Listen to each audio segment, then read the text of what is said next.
বাসায় মাত্র কয়েক টুকরা গরুর মাংস থাকলে এই দারুণ মজার ইফতার রেসিপিটা খুব সহজে আপনিও তৈরি করে ফেলতে পারবেন। আর স্টেপগুলা খুবই সহজ, যে কেউ তৈরি করতে পারবেন কোনো ঝামেলা ছাড়াই।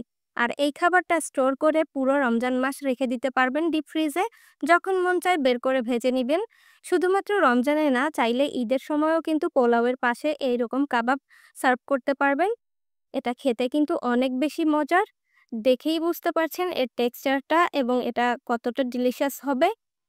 চলুন তাহলে দেখে নেই আজকের এই ডিলিশিয়াস কাবাব রেসিপিটা আমরা কিভাবে তৈরি করে নিচ্ছি। প্রথমে ১ কাপ পরিমাণ ছোলার ডাল আমরা ধুয়ে ভিজিয়ে রাখবো। খুব ভালোভাবে পানি দিয়ে ওয়াশ করে তারপর ভিজিয়ে রাখতে হবে। কমপক্ষে ৩ থেকে ৪ ঘন্টা, যাতে ডালটা ফুলে ডাবল হয়ে যায় আর এটা কুক করার টাইমটাও অনেক কম লাগে। দেখতেই পাচ্ছেন ডাবল হয়ে গেছে। এখন একটা প্যানের মধ্যে ডালগুলোকে নিয়ে নিলাম। আর এখানে ৪০০ গ্রাম পরিমাণ গরুর মাংস আছে হাড় ছাড়া। এই মাংসটাকে ছোট, ছোট টুকরা করে কেটে তারপর ডালের সঙ্গে মিশিয়ে দিচ্ছি। আদার টুকরা দিয়ে দিচ্ছি, রসুন দিয়ে দিব ২ টা বড় সাইজের। আদা আর রসুন সমান পরিমাণ দিব আর ২ টা বড় সাইজের পেঁয়াজ দিয়ে দিচ্ছি। এভাবে এগুলাকে কেটেই এই ডালের সাথে মিশিয়ে দিব। দারচিনি, এলাচ এবং তেজপাতা দিয়ে দিলাম। হলুদ ১ চা চামচ, লাল মরিচের গুঁড়া ১ চা চামচ, লবণ ১ চা চামচ, জিরার গুঁড়া ২ চামচ এবং গরম মসলার গুঁড়া ২ চা চামচ দিয়ে এইটাকে পানি দিয়ে খুব ভালোভাবে মিক্স করে দিব। আর এর মধ্যে কোনো তেল ব্যবহার করব না। এবার এটাকে আমরা সেদ্ধ করতে বসিয়ে দিব। এটা সেদ্ধ করতে মোটামুটি চুলায় যদি করেন প্রায় ৩০ মিনিটের মতো সময় লাগবে। আর যদি প্রেসার কুকারে করেন তাহলে আরও অল্প সময়ে সেদ্ধ হয়ে যাবে। সেদ্ধ হয়ে এরকম পানিটা শুকিয়ে আসলে এটাকে নেড়েচেড়ে আরো বেশি ড্রাই করে ফেলতে হবে। আর মাংসটা দেখুন কতটা সফট হয়ে গেছে। এবার একটা ডাল ঘুটনির সাহায্যে এটাকে খুব ভালোভাবে ম্যাশ করে নিব। যেমন আলু ভর্তাটা আমরা করি ঠিক সেভাবে।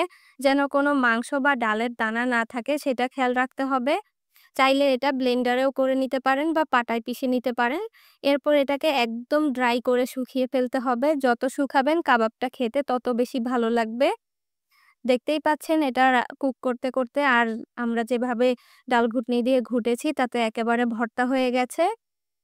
এখন এটাকে ঠান্ডা করে নিতে হবে একটা পাত্রে নিয়ে। ঠান্ডা হওয়ার পর এটা আরেকটু শক্ত হয়ে যাবে।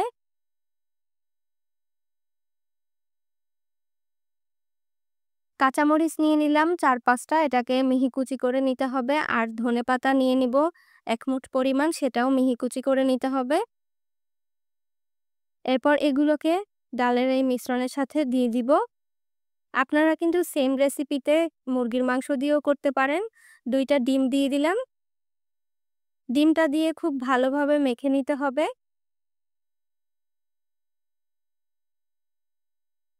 মাখানো হয়ে গেলে এরপরে এটা কাবাবের শেপ দিব। হাতে একটু তেল মেখে নিয়ে আমি গোল, গোল করে চ্যাপ্টা করে নিচ্ছি। এভাবে করে আমরা শেফ দিয়ে একটা ট্রের উপরে এভাবে রেখে ডিপ ফ্রিজে রেখে দিব। এর উপর থেকে আরেকটা পেপার বিছিয়ে তারপর আরো ১ লেয়ার দিয়ে আমি ডিপ ফ্রিজে রেখে দিয়েছিলাম একদম শক্ত হয়ে যাওয়া পর্যন্ত। শক্ত হওয়ার পর এভাবে তুলে আমি একটা বক্সে রেখে দিব। আর আমি ঠিক রমজানের শুরুতে এভাবে এই কাবাবগুলো তৈরি করে বক্স করে রেখে দেই।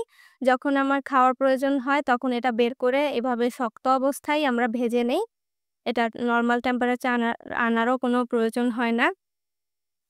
আর ইনস্ট্যান্ট ভাজার জন্য ফ্রাই প্যানে তেল দিয়ে দিলাম অল্প পরিমাণ, খুব বেশি তেল লাগে না এটা ভাজতে। কয়েকটা আমি এখনই ভেজে দেখিয়ে দিচ্ছি আপনাদের। মিডিয়াম আঁচে এটাকে ভাজতে হবে, যেন হালকা আঁচে ভাজলে এটার উপরটা অনেক ক্রিস্পি হয়ে যায় সেইজন্য। আর যদি জোরে জাল দিয়ে ভেজে ফেলেন তাহলে উপরে কালার চলে আসবে কিন্তু ক্রিস্পিটা হবে না। ২-৫ টা উল্টে-পাল্টে খুব ভালোভাবে কালার আসা পর্যন্ত অপেক্ষা করব।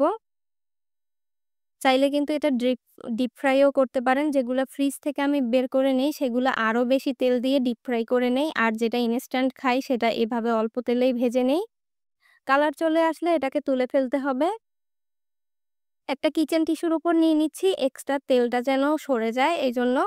এরপর গরম, গরম সার্ভ করবেন এই গরুর মাংসের কাবাবটা, তাহলে দেখবেন ইফতারিতে সবাই মুগ্ধ হয়ে যাবে। অনেক অল্প সময়ে এটা তৈরি করা যায়, শুধু সেদ্ধ করতে একটু টাইম বেশি। এছাড়া প্রসেসগুলো অনেক সহজ। দেখেই বুঝতে পারছেন এটা কতটা মজাদার একটা কাবাব। আশা করছি এই রমজানে এবং সবসময় রমজানের আগে আপনারা এভাবে তৈরি করে স্টোর করে খাবেন।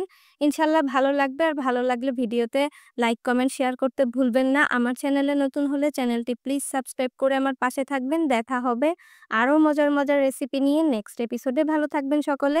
আসসালামু আলাইকুম।